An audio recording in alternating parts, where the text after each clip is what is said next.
Michael Jackson spent 50 years trying to reclaim something that had been stolen from him before he turned 10, childhood. While other kids played in parks and rode bicycles and made mistakes in blessed anonymity, Michael was on stage at the Apollo Theatre, his father standing in the wings with eyes that promised consequences if he missed a step. He was 5 years old, and already he understood that love was conditional on perfect performance. He built Neverland Ranch as an adult, the amusement park, the zoo, the fantasy kingdom, trying to manufacture the childhood he'd never experienced. But you can't go backward. You can't reclaim innocence once it's been taken. The rides and games and childlike wonder he surrounded himself with weren't recovery. They were monuments to loss, expensive reminders that some things, once stolen, can never be returned. 3 times, Michael Jackson tried to escape. Once, through music so revolutionary it changed the entire industry. Twice, through transformation of his physical appearance, trying to become someone his father wouldn't recognize. And finally, through pharmaceutical oblivion, the pills and injections that promised sleep, peace, an end to the relentless performance that had begun when he was too young to consent. He died at 50, still searching for the childhood that had been sacrificed to create the king of pop. And the cruelest irony was this: the world mourned the performer while never quite understanding that the man had been dying slowly for decades, suffocating under the weight of a crown he'd been forced to wear since kindergarten. Don't forget to subscribe to my channel and like the video for your support. Thank you for subscribing. Michael Joseph Jackson was born in 1958 in Gary, Indiana, to a family where poverty and ambition existed in suffocating proximity. His father, Joe Jackson, worked in a steel mill and played guitar in a local R&B band, his own musical dreams sacrificed to the machinery of economic survival. His mother, Catherine, was gentle and religious, a Jehovah's Witness who tried to create pockets of peace in a home increasingly dominated by her husband's iron will. Joe Jackson had 9 children, and he saw in them what he couldn't be himself: a path out of poverty, a second chance at the music career that had eluded him, a lottery ticket that looked like offspring. When he discovered that several of his sons had musical talent, he didn't nurture it, he weaponized it. By 1964, when Michael was only 6 years old, the Jackson 5 was formed. Jackie, Tito, Jermaine, Marlon, and little Michael, who could sing like someone had given him a gift, meant for much older souls. The rehearsals started immediately, and they weren't gentle. Joe Jackson believed in perfection, enforced through fear. He would sit in a chair with a belt in his lap, watching his sons practice for hours after school, after dinner, late into the night when other children were sleeping. If someone missed a note, a step, a harmony, the belt spoke. Michael, the youngest and the most talented, received the most attention and the harshest discipline. Excellence born from terror is still terror, but Michael was extraordinary. Even at 6 years old, his voice carried emotional depth that seemed impossible for a child. He moved with natural rhythm that couldn't be taught, only refined. He felt music in his bones, understood performance instinctively. Joe Jackson recognized that Michael was the key to everything: the frontman, the star, the commodity that would lift the entire family out of poverty. By 1968, the Jackson 5 had been discovered by Motown Records. Berry Gordy saw what Joe Jackson had seen. Little Michael was magic. They moved to California, signed contracts that gave Motown extensive control, and by 1969, the Jackson 5 was topping charts. I Want You Back, ABC, The Love You Save, hit after hit, with Michael's voice leading every song. Michael was 11 years old, working longer hours than most adults, performing for crowds of thousands, appearing on television, doing photo shoots and interviews and concerts without pause. While his peers were learning multiplication and playing Little League, Michael was learning how to be a product, how to smile on command, how to give performances that looked effortless while requiring absolute discipline.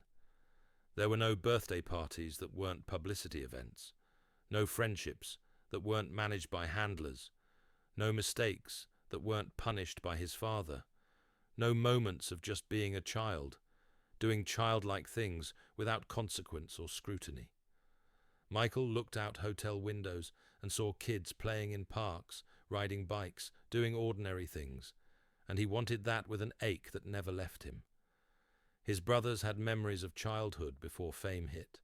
They'd had a few years of normal life, of school and friends, and the permission to be ordinary. But Michael's entire conscious memory was performance. He couldn't remember a time before stages, before audiences, before his father's belt and his father's expectations. He didn't know who he was outside of being Michael Jackson the performer, because he'd never been given the chance to find out. By the mid-1970s, the Jackson 5's commercial peak had passed. Michael was a teenager now, his voice changing, his body awkward in the way of all teenage boys. But there was something else, a growing awareness that he'd lost something he could never get back, that childhood had been a brief window that slammed shut before he understood it was there. He started therapy as a young adult, trying to understand the depression and anxiety that plagued him despite his success. The therapists helped him name it. His childhood had been stolen. The normal developmental stages, play, exploration, making mistakes in safe environments, learning who you are through trial and error, all of it had been sacrificed to create a performer. The person he might have become naturally had been overwritten by the construction of Michael Jackson, child star. In 1978, at 20 years old, Michael began his adult solo career with Off the Wall. The album was a massive critical and commercial success, proving he wasn't just a child star, but a serious artist. But success didn't heal the wounds. It validated the performance while leaving the person still searching for himself. He worked obsessively. Perfectionism learned from his father's belt drove him to rehearse until his body broke, to demand absolute excellence from himself and everyone around him. He couldn't just be good. Good meant the belt, meant failure, meant not deserving love. He had to be perfect, every time, without exception. In 1982, Thriller dropped, and Michael Jackson became the biggest star in the world. The album eventually sold over 70 million copies globally. The music videos, especially Thriller itself, revolutionized the medium, turning 3-minute promotional clips into artistic statements. He won 8 Grammys in one night. He moonwalked at Motown 25, and the world lost its collective mind. But mega fame is its own kind of prison. Michael couldn't go anywhere without being mobbed, couldn't have normal interactions, couldn't trust that people wanted to know him rather than know Michael Jackson. The isolation that had begun in childhood intensified into something almost unbearable. Around this time, his physical appearance began changing noticeably. He'd been diagnosed with vitiligo, a condition that causes loss of skin pigmentation in patches. Rather than have uneven patches, he opted for treatments to even out his skin tone entirely, resulting in the pale complexion he'd have for the rest of his life. His nose was surgically altered, initially subtle, but beginning a pattern of multiple surgeries that would eventually damage the structure irreparably. The physical transformation was about more than aesthetics. On some level, Michael was trying to disappear into a different face, trying to become someone his father wouldn't recognize, trying to escape the child performer by changing the body that child had inhabited. But you can't escape trauma through plastic surgery. The wounds travel with you, no matter what you look like. In 1988, Michael bought a property in California and began transforming it into something extraordinary and heartbreaking, Neverland Ranch. Named after the Peter Pan story about the boy who never grew up, Neverland became Michael's attempt to manufacture the childhood he'd never had. He built an amusement park with rides, a Ferris wheel, a carousel, bumper cars, a roller coaster. He created a zoo with exotic animals. There were arcade games, a movie theater, a railroad. Everything a child could dream of having, Michael built for himself. He invited children to visit, kids with cancer, kids from hospitals, kids who'd never had opportunities to visit theme parks.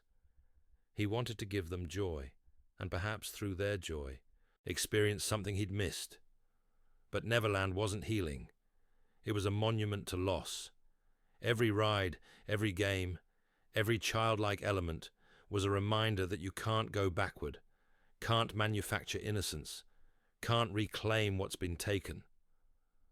Michael was a man in his 30s, playing in an amusement park he'd built for himself, and it was simultaneously touching and profoundly sad. He slept in a hyperbaric chamber at one point, believing it would slow aging, would keep him young. He underwent more surgeries on his face, trying to craft an appearance that felt right, that felt like him, not understanding that no face would feel right because the disconnection wasn't physical. It was existential. He didn't recognize himself because there was no real self to recognize, just layers of performance built on an empty foundation where childhood should have been. The 1990s brought new albums, Dangerous, History, and continued success, but also increasing controversy and scrutiny. His behavior seemed increasingly erratic to outsiders who didn't understand that someone raised as Michael had been couldn't develop normal social skills, normal boundaries, normal understanding of how to be a regular adult in the world. He married twice, first to Lisa Marie Presley, daughter of Elvis, a relationship that seemed built more on shared understanding of fame's toxicity than genuine compatibility. Then to Debbie Rowe, his dermatology nurse, who gave him the one thing he wanted most: children. Prince Michael and Paris were born, and later a third child, Blanket. Michael finally had the opportunity to be to his children what his father had never been to him: gentle, loving, permissive of childhood. But parenting from a place of trauma is complicated. He was overprotective, covering his children's faces in public with masks and blankets, homeschooling them in isolation. He wanted to protect them from what he'd experienced, but in the process, he created a different kind of abnormal childhood, just in the opposite direction. They had the freedom to be children, but only within the confines of their father's fortress, their father's fears. Financially, despite earning hundreds of millions during his career, Michael was in trouble by the 2000s. The spending on Neverland, on settlements, on maintaining his lifestyle, on his various business ventures, it had drained his resources. He faced foreclosure on Neverland, had to sell parts of his valuable music catalogue. The king of pop was going broke. In 2009, at 50 years old and in financial crisis, Michael announced a comeback. This is it, a series of 50 concerts at London's O2 Arena.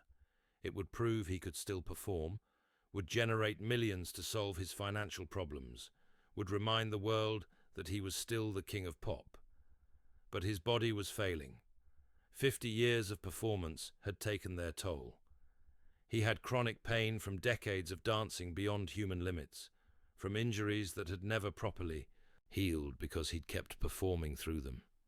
His spine, his joints, his feet, everything hurt constantly. He was thin, too thin, because pain and stress had destroyed his appetite. He looked frail in rehearsal footage, a ghost of the powerful dancer who'd revolutionized performance. Worse than the physical pain was the insomnia. Michael Jackson hadn't been able to sleep naturally in years. The anxiety from childhood trauma, the hypervigilance learned from decades of his father's discipline, the constant mental rehearsal that never shut off, it made sleep impossible. He'd lie awake for hours, days sometimes, his mind racing through performances, searching for mistakes, unable to rest. He'd been prescribed various medications over the years, painkillers for the physical suffering, sedatives for the anxiety, sleeping pills for the insomnia. But by 2009, regular medications weren't working anymore. His tolerance was too high, his desperation too great. He found a physician, Dr. Conrad Murray, who was willing to do something no ethical doctor should do: administer propofol, a powerful anesthetic used in surgeries, as a sleep aid in a home setting. Propofol is dangerous outside hospital settings. It requires constant monitoring, specialized equipment, training in resuscitation. It's not meant for insomnia. It's meant for keeping patients unconscious during surgeries. But Michael was desperate, and Dr. Murray was willing, and the combination proved fatal. On the night of June 25, 2009, Michael Jackson was at his rented mansion in Los Angeles, preparing for the This Is It concerts. He couldn't sleep. Again. Dr. Murray administered propofol through an IV, the way he'd been doing for weeks, the way that was profoundly unsafe. Michael slipped into unconsciousness. His breathing slowed, his heart slowed, and Dr. Murray, instead of monitoring his patient properly, left the room. When he returned, Michael Jackson wasn't breathing. Dr. Murray attempted CPR, called for help, but it was too late. Paramedics arrived, tried to resuscitate him, transported him to UCLA Medical Center. At 2:26 p.m., Michael Jackson was pronounced dead. He was 50 years old. The autopsy revealed acute propofol intoxication as the cause of death, combined with other sedatives in his system. Dr. Conrad Murray would eventually be convicted of involuntary manslaughter, having administered the drug that killed his patient in unsafe conditions. But Murray was just the final link in a chain that had been forged 50 years earlier. Michael Jackson died because he couldn't sleep. He couldn't sleep because his mind wouldn't rest. His mind wouldn't rest because 50 years of performance and perfectionism and trauma had programmed him to never fully relax, never fully feel safe. And that programming had begun when he was 5 years old, standing on stage while his father watched from the wings with eyes that promised punishment for any mistake. The world mourned. Millions of fans wept for the king of pop, for the revolutionary artist who'd changed music forever, for the performer who'd given them Thriller and the moonwalk and moments of pure joy. His memorial service was watched by billions globally. His music sales skyrocketed. His influence was celebrated and quantified and analyzed.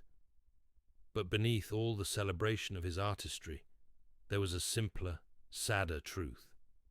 A little boy who'd never been allowed to be a child had spent 50 years searching for the childhood that had been stolen from him. Neverland Ranch, with its rides and games, was an expensive monument to something that could never be reclaimed. His physical transformations were attempts to become someone his trauma didn't recognize. His final years of pharmaceutical dependence were a desperate search for peace that had eluded him his entire life. Michael Jackson died still performing. Even the comeback tour that killed him was a performance. A last desperate attempt to prove he was still valuable, still worthy, still the king of pop. He'd been performing since kindergarten, and he died mid-rehearsal, essentially, having never learned how to simply be human without an audience watching. The tragedy wasn't that he died young at 50. The tragedy was that the little boy named Michael had died decades earlier, suffocated by the performer that was built on top of him. The king of pop had been created by sacrificing the child, and no amount of success or fame or Neverland Ranches could bring that child back. His children, Prince, Paris, and Blanket, were left without their father, the one person who'd tried to give them the childhood he'd never had. Paris would later speak about her father's gentleness, his love, how he'd let them be children in ways he'd never been allowed. In that sense, Michael's final act was one of generosity. He broke the cycle. His children experienced childhood, genuine childhood, even if it was contained within the fortress of their father's fears. The music remains. Thriller still holds records. The moonwalk still defines an era. The influence on popular culture is incalculable. But when you understand the cost, when you know that every perfect performance came from a child who'd learned that perfection was the only way to earn love. The music sounds different. You can hear the pain beneath the joy. You can see the lost child in every dance move. Michael Jackson spent 50 years trying to escape, trying to reclaim, trying to find peace from something that started before he was old enough to consent to any of it. He tried through music, through transformation, through Neverland, through pills, through performance after performance after performance. And in the end, he died still searching, still performing, still the little boy who'd never been allowed to just be a little boy. The world got the king of pop. Michael Jackson never got childhood. And when you understand that trade, what was sacrificed to create what we celebrated, it becomes impossible to listen to his music the same way. Every note is touched by loss. Every performance is haunted by the child who died so the performer could live. And the performer eventually died too, at 50, exhausted from a lifetime of being someone he'd been forced to become before he knew who he might have been. That's the real story of Michael Jackson. Not just the moonwalk and the glove and the records broken and the barriers crossed, but the little boy from Gary, Indiana, who loved music and had extraordinary talent, and who never got the chance to just be a kid, make mistakes, grow up at his own pace, discover himself through the ordinary failures and joys of childhood. He tried to buy it back with Neverland, tried to transform out of it with surgery, tried to numb it with pills, tried to perform his way past it. But childhood, once stolen, can never be returned. You can't go back. You can only go forward carrying the loss, and sometimes that loss is so heavy that 50 years isn't long enough to learn how to carry it. Michael Jackson died at 50, and the world mourned the king of pop. But maybe we should have mourned the boy who never got to be a child, who spent his whole life searching for something that had been taken before he was old enough to know it was gone. That's the tragedy. That's the story. That's the truth beneath the moonwalk and the sequined glove and the revolution in popular music. He was the greatest entertainer of his generation, and it destroyed him. Because greatness achieved by sacrificing childhood isn't really greatness. It's survival disguised as success. And eventually, the survival mechanisms fail. The performance can't be maintained.